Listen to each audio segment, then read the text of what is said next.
Is there anybody in the room who does not like to be consoled every now and again? Okay, good. Nobody. So everybody loves to be loved, right? Everybody loves to be consoled, to be comforted. What if you could do that for yourself? You're always with yourself. Your partner may not always be by your side, and more than half of the time that they are, they probably don't feel like consoling you. What if you could console yourself? Not as a temporary fix, not as a shot, but as a really deep, constant sense of well-being, a constant sense of self-love. Anybody who would not desire that? Raise your hand. No? Okay, good. Because usually that's all that's necessary for healing to take place. We're all, to some degree, into the healing business. If you're in pain, you try to console the pain. If you're emotional pain, you try to console the emotional pain through all kinds of means. But what if you had this one mean, at least for all your emotional pains, for all your psychological distortions, ideas, beliefs? Anybody ever lonely? No one? Wow. Nobody ever lonely? Okay, good. Thanks for your honesty. Half of the people. That aloneness, not so much the loneliness, but the aloneness, without the story of loneliness, just the being alone. Because loneliness, what is loneliness? It's simply being without anybody else being around you. Or sometimes you're surrounded by lots of people and you still feel lonely. But loneliness minus the story of you is simple, non-dual aloneness. If you don't label the loneliness lonely for a moment, you just relax completely all mental abstractions, all mental elaborations and descriptions. What shines forth naturally when you relax, thinking, I'm lonely, or any other thought? What remains? Your aloneness. And that aloneness is love. Because the aloneness doesn't need, the aloneness is. So self-love, comforting yourself or consoling yourself in all kinds of circumstances, in all forms of loneliness, throughout all forms of suffering. Self-love or consoling yourself. What's that experience like? Alright, do you have any experience with that? What it's like to love yourself? Because I use that phrase quite a bit, love yourself, but do you really know what I mean by love yourself? Do you really know what I mean by love yourself? What if self-love is not just a thought? It's not just a new way of thinking. It's not just the thought, going from the thought, I'm lonely, I'm miserable, I'm unworthy, to the thought, I'm lovable, I'm worthy, and all that kind of stuff. It can be helpful, it can be a trigger to remember. But the real self-love that lasts, that's not a word, that's not an idea, is the presence that already is before you turn it into anything. Before you say what something is, it's nothing yet, nothing in particular.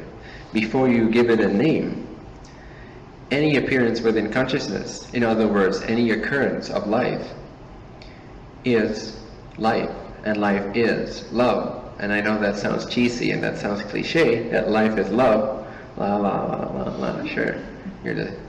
So many teachers out there that say it's all love. Where's the love? I can't feel the love. I can't see the love. Is this love? Is that love? So many problems. I'm so alone. Where's the love? Sure, I can recognize awareness, but where's the love? I don't feel fulfilled. The quality of love, it's like frying a chicken. It takes a while, like, you know, in the oven. You just sit there and you're waiting for it. You can see that it's chicken, but it doesn't have that flavor yet. It's not ready yet. Sometimes, instantaneously or spontaneously, people experience love. Just this causeless self-love. Not self in reference to any idea or thought about themselves or about other people, loving them or liking them. But the self-love which is without other. Just love, loving itself. Usually that takes a little while, a little time to marinate within yourself. So the moment you stop labeling your experience, you'll start to notice a difference already. You'll start to notice that you're going from story to isness. Does that make sense, the word isness? Like my hand is. It's very simple. It's not a hand until I call it a hand. Before I call it a hand, what stands out to me is the isness of the colors, the isness of the shape, the isness of the weight, the sense. It's not yet a hint. Of course, I understand that we call it a hint. But before you label anything, including your emotions, including your self-torture, before you label it anything, it shines as its isness. Its isness shines. Its color, its sense, its visceral sense, its emoting. Even the descriptions about the appearances that turn the isness into things, even that still is.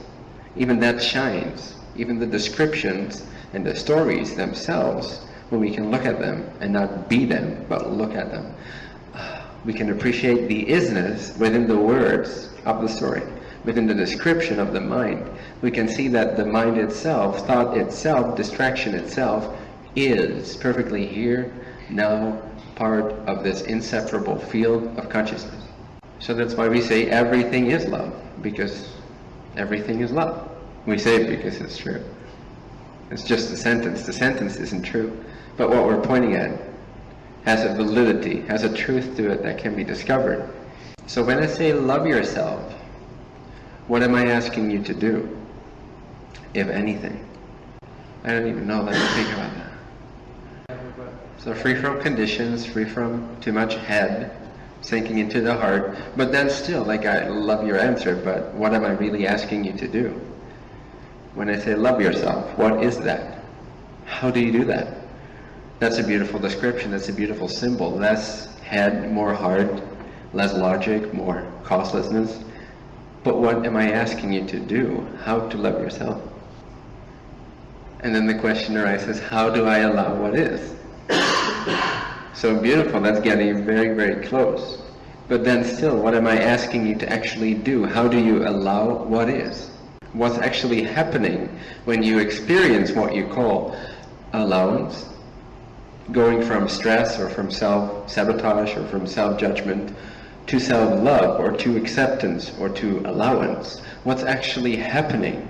What are you actually doing? Letting go. Letting go.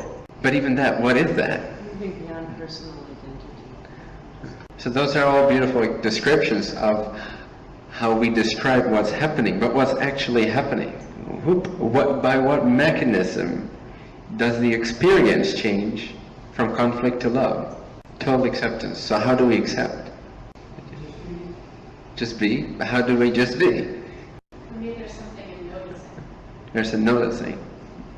So that's coming very, very close. As close as you're gonna get, probably. So before, yeah? He's gonna try to beat you to it. Realizing that. So what's at the ground, what's at the basis, and your answer was very close, what's at the basis of all of these symbols? Because every one of you named one symbol that seems to work for you, or one description, one sort of poetic description of what seems to shift in your experience when you're going from conflict to love, or allowance, or there you go. So there's a shift in awareness. It's not so much you're doing, there's a shift in awareness that then causes you to have a different experience with the beautiful poetry attached to it, or not. So pointers, what pointers do, they're not doing anything, you see? Like, you're not doing anything, that's what I mean. Like when I'm pointing to something, when I'm pointing to self-love, when I'm using one of those beautiful poetic sentences all of you just shared, what happens is we're just taking it for granted, which is good. I mean, we're taking the fact that awareness or attention has the ability to change according to where it's directed. So what these meetings are all about is, for me in this case being one of the facilitators, we're all facilitators here for ourselves as well, but taking me as an example, facilitating a group like this, what am I doing through words? What's actually happening? You're all sitting in your chair, you're hardly moving a muscle, you're not doing anything. Maybe you're thinking a little bit here and there, but you're not actively doing anything per se, you're just sitting here physically listening. So what's actually happening? Throughout the course of this hour and a half, you will have a wildly different palette of experiencing. Your experience changes constantly. It's like having a clean canvas in front of you and constantly painting over it new colors, constantly. It's never the same. Every second your experience changes. Now part of that is influenced by the words I speak. Again, it's not in any of the words. See what happens behind the scenes for yourself. See what happens when the shift occurs. It's a shift in awareness that happens. It's a shift in attention. A shift in attention is what brings about any change in experience. It's not any doing per se, although the doing follows the change in experience to be a reflection of your present experience. Because whatever we're doing is always a result, flows directly from however we're being. Doing follows being, and being follows attention. Your being, obviously you're always here and in some form, but the form that you're being in, or the frequency of consciousness that you're experiencing, depends on the shift in attention that preceded it. So this whole game of the human life, the human experience, all it really is a play of attention. Through attention, anything is attainable. Any doing, any result, any inner experience. Obviously, that's what we're doing all the time, every single day. As soon as our attention shifts, our experience shifts. We come across a sign on the street and it reminds us of something that happened a year ago that we didn't like, and beautiful, all these tears, or not beautiful, whatever you want to call it. What happened? Nothing happened. You're still driving your car. You were happy a second ago. But you read a sign that shifts at your attention to a particular frequency that then became activated. Whoop. You didn't do anything. The sign didn't do anything. The sign is just isness.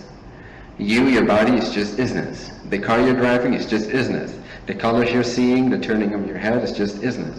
But your attention, your way of thinking, the wavelength that you're aware of changes. And so as the wavelength that you're noticing changes from one to the other, which we call a shift in your state of being, or a shift in consciousness, or a shift in frequency, that's all that ever changes your experience.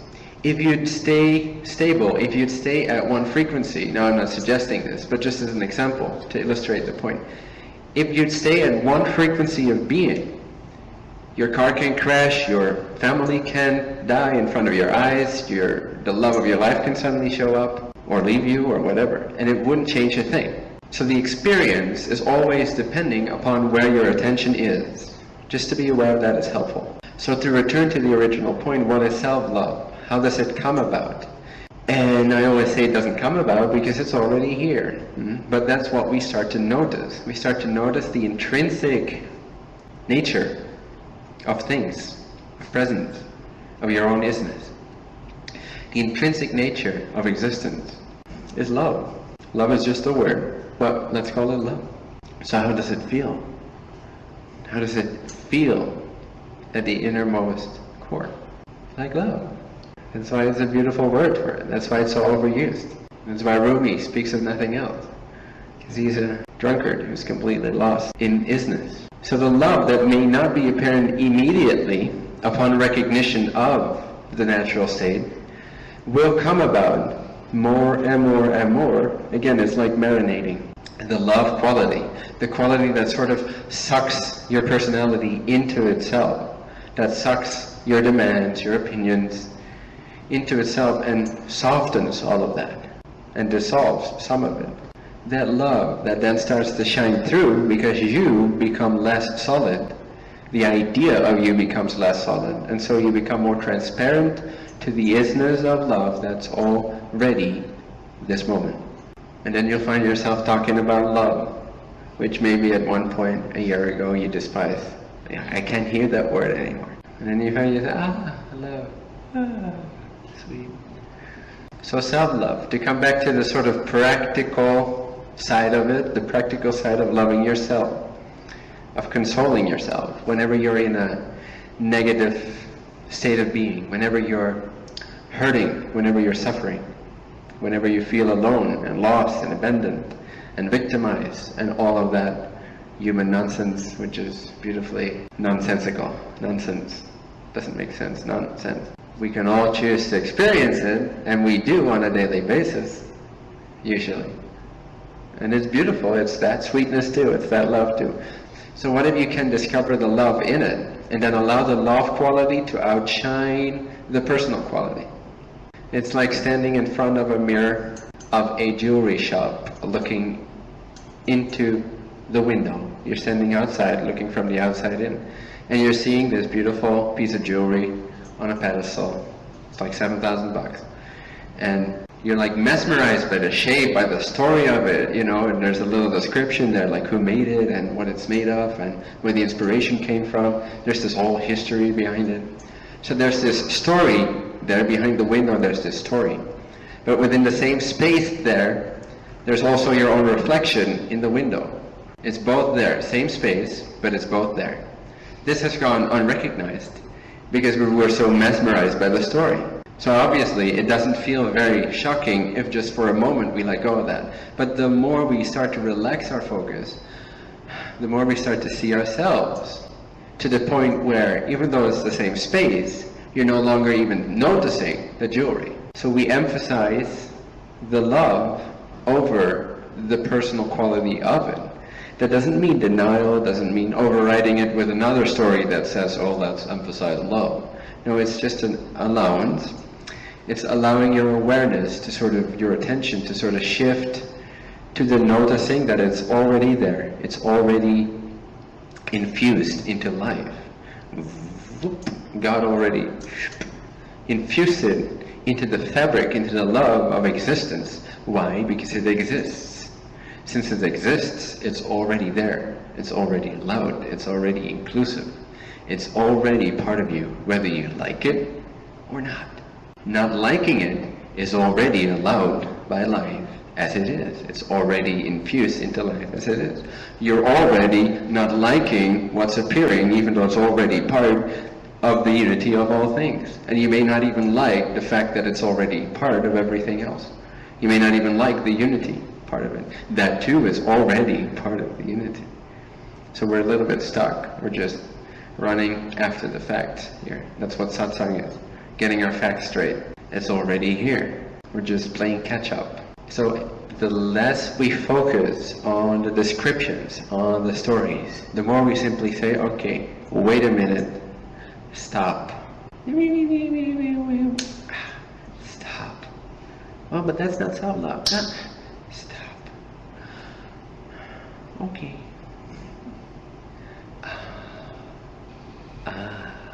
What remains? Love is what remains when you stop. That's when attention naturally shifts, because it has nothing else to be aware of anymore, because you're not feeding it a new projection. So it doesn't get lost, it doesn't get sucked up in the new movie. For a moment, there's just the screen. And you realize again you're in the theater. The movie wasn't real. I'm here, I can walk out any second. That story doesn't actually belong to me. It's just another story.